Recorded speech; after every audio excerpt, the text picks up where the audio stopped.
One sentence can sound authoritative and still be wrong. We turn it into a source card before it becomes narration. Can you point to the issuer, the date, and the exact support for the words you plan to say? File that away. The last scene gives you the quick test that decides whether a claim stays, shrinks, or goes. A confident draft's still a draft. We've had confident pamphlets, headlines, and pub tables. Confidence was never evidence. Start by flagging decision claims, a policy rule, threshold, tool capability, deadline, health or money recommendation, or statement about platform requirements. A transition line usually needs editing. A claim that changes what someone does needs support. Think about a viewer who pauses before choosing whether to label an upload, buy a tool, follow a tax tip, or rely on a health claim. The more your sentence can change their next action, the less room it has for a breezy source. Put the possible consequence next to the claim in your note. That makes the research priority visible before the script gets polished. Last episode, we separated a lack of impressions from a vague diagnosis. This is the editorial version. Don't diagnose a viewer's channel, money, health, or legal situation from a generated paragraph. Teach the method, name the source, and leave room for their specific facts. And don't confuse a search result with a source. A headline can point you somewhere. It can't carry the weight for you. For a practical example, an AI draft might say, YouTube requires a label whenever you use AI. That's broad, checkable, and risky. The official altered content guidance is more specific. It focuses on realistic altered or synthetic content that could be mistaken for a real person, place, scene, or event. Production assistance isn't automatically the same thing. That's the habit. Don't keep the stronger sentence because it sounds efficient. Keep the narrower sentence because the source can carry it. Lewis, where does the source card begin? With the claim written exactly as you plan to say it. Not the friendlier version you wish you'd written later. There is a quick way to find those claims in a long draft. Highlight every sentence with a named organization, number, date, product feature, policy requirement, or recommendation. Then separate them into 3 piles. Statements you can support directly, statements that need a smaller wording, and sentences that are only your own editorial judgment. Judgment can stay when you label it as judgment. What cannot stay is a borrowed certainty with no trail back to the source. And the pile with no support is usually the most useful one. It tells you what to research, not what to bluff past. For a 10-minute creator video, you do not need 50 citations on screen. You do need a card for the claims that carry the viewer's decision. 1 platform policy, 1 current tool behavior, 1 number, and 1 boundary can be enough. Put the direct link in your working notes, say what the source supports in plain language, and remove the rest if you cannot explain it without leaning on the confidence of the draft. Good. In Scene 2, Emma and Lewis will help us turn that unvarnished sentence into a record another person can audit. And one question for you. Which sentence in your next script would a careful viewer need to verify before acting on it? Quick honest ask while we are here. If this has been worth your time so far, hit like, then subscribe and ring the bell. I know everyone asks, but this one is free, and it is how a small channel like this actually grows.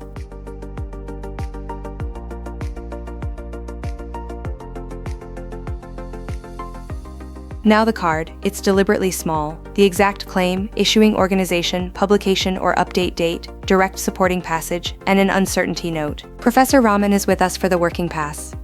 A source card isn't decorative citation, it's a traceable decision record. If another person opens the source, they should see why you used that sentence and where your interpretation begins.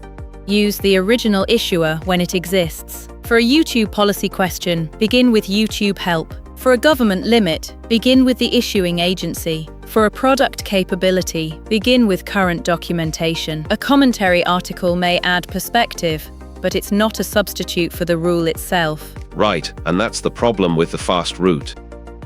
A summary can be excellent and still be 1 update behind. Watch the difference on this official YouTube context page. The platform's own language is the object we need to interpret. We can link viewers to it, state what it says, and avoid converting it into a promise about every channel or upload. Write the support field in 2 parts. First, copy or accurately paraphrase the specific source passage in your research note. Second, write your script interpretation in a separate sentence. That separation keeps an AI summary or your own memory from quietly becoming a quote. Here is the useful friction, Lewis. Dates belong on the card because a policy page can change after you draft. If you revisit the video months later, you need to know whether you read an updated page, an archived version, or a secondary summary. A date doesn't make a claim true. It tells the next reviewer what version of the evidence you actually used. Here's a worked card. Claim. A disclosure label is required for every AI-assisted upload. Issuer. YouTube help. Support. The altered content guidance describes realistic synthetic or altered material that could be mistaken for reality. Uncertainty. The setting depends on the specific depiction and the creator's upload context. Revised narration. Check YouTube's altered content setting when realistic synthetic material could mislead viewers. Ordinary production assistance isn't automatically the same category. That revision loses a little drama, it gains the truth. A fair trade. And a source card can end in not supported. That's not failure, it's editorial work. If you can't find direct support, remove the claim, change it into a question, or make uncertainty explicit. Don't send the viewer to search for proof you should have checked. One more boundary. A source card is educational research practice, not legal, financial, medical, or professional advice. When the topic affects a viewer's personal decision, tell them to use the official source and consult an appropriate qualified professional for their situation. Professor Rahman, thank you. We've got the card. Before we leave the desk, save this 5-step order. Copy the planned wording, open the issuer, save the direct support, write the limit, then revise the script. The harder question is next. What do you do when evidence supports only part of the sentence? Let evidence set the size of the claim, never the other way around. One more practical check. Read the planned narration next to the saved passage, not next to your memory of it. Look for 3 quiet distortions. Did you change a condition into a rule? Did you turn a possibility into a certainty? Did you leave out the group the source excludes? Those are not grammar edits. They change the viewer's decision. When one appears, revise the narration first, then update the card so the support and wording still match. That is the standard I would use. A shorter, accurate sentence beats a grand sentence that depends on the viewer never opening the link. Keep the claim, the source, and the limit together. Then your future self can update one card instead of hunting through a finished script for what you meant.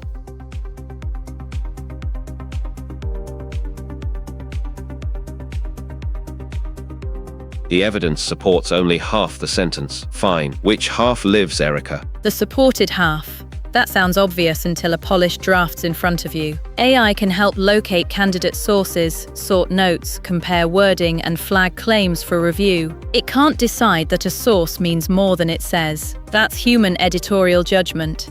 Take a second example. YouTube approves monetization when a video contains original commentary.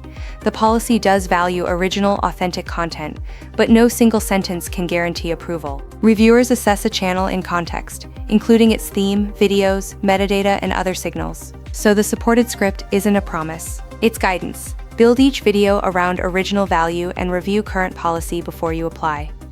A guarantee is often just uncertainty wearing a better jacket.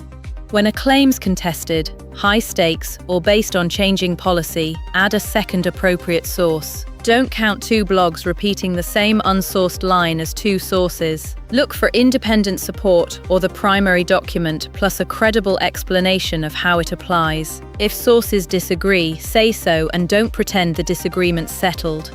Emma's right. 2 links are not 2 independent witnesses if one copied the other before breakfast. Check who issued the rule, who is reporting it, and whether either page names its evidence. In a changing tool market, check the page date and the product's own documentation again. A source card doesn't make you infallible. It makes it much harder to be confidently careless. This is where the research aid's useful without becoming the authority. Ask it to make a claim list from your draft. Ask it to show where 2 passages conflict. Ask it to draft a plain language rewrite. Then open every consequential source yourself. The tool can accelerate sorting. It can't take responsibility for what you publish. Nor can it read the room when a viewer's situation needs a banker, broker, doctor, lawyer, or other qualified professional instead of a video. Use this final pass. Match the sentence to the support. Label uncertainty, remove guarantees, check the date, and save the card beside the final script. For Dana, a first-time creator planning a policy explainer, that means one afternoon of research notes rather than one unreviewed answer. The time isn't overhead, it's the part that makes the video teachable. Dana can also make the card useful on the next review.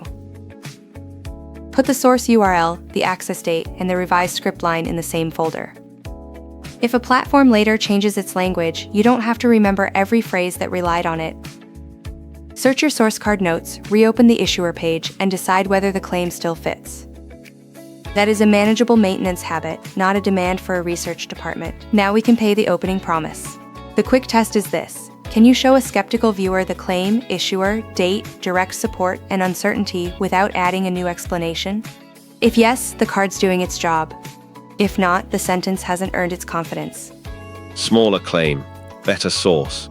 Fewer apologies later. And keep the card. When policy changes, you'll know which sentence needs another look instead of rebuilding the whole script from memory. Erica, that is why the card belongs with the script, not in a browser's forgotten tab.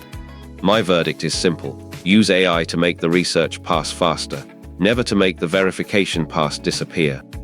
The smart play for a small creator is a short script with fewer well-supported claims and clear limits. That kind of video may feel less dramatic on the page. It earns something more durable, a viewer who can inspect the path you took and decide whether it applies to them. Make one source card before your next AI-assisted script, then like this video and subscribe for the next Grow with AI Lab. The goal is not to sound more certain. It is to help your viewer make a better decision with information that can be checked. Which claim in your next script will you make smaller until the source can carry it? Keep the evidence beside the words and build the next video from there. See you next time.